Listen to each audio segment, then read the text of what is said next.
In 1917, before satellites and sensors, and before software-defined battlefields, a Canadian engineer with a talent for physics quietly changed the art of war. At Vimy Ridge, he neutralized the German artillery by knocking out 83% of the enemy's artillery guns before the first wave of infantry left their trenches. Using wire tangles and microphones, Major General Andrew McNaughton's innovations in sound ranging and flash spotting reduced artillery from blunt instrument into surgical tool. His work not only shaped the Allied playbook, it proved that Canada, when called, could punch far above its weight in the high-stakes theater of war.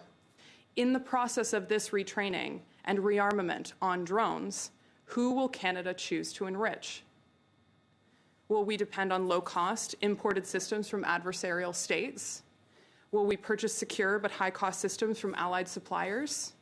Or will we choose to support our homegrown, scalable, attritable innovation? That is the inflection point we are now standing on. The government and the public cannot withstand another Avro-Aero scale failure. Many of my colleagues will tell you that the Avro shuttered because our own administration made a backdoor deal with the American government to suppress Canadian innovation.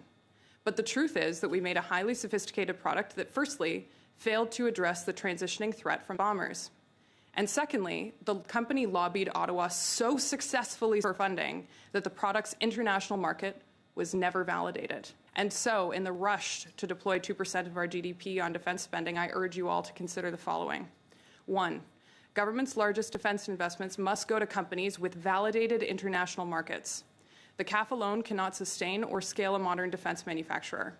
2, government should also prioritize supporting companies building original Canadian IP, not just those that assemble or produce foreign tech.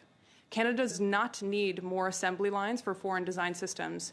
We need anchor firms developing new platforms and technologies that Canada owns, controls, and exports. And thirdly, government-backed venture capital must stop excluding defense.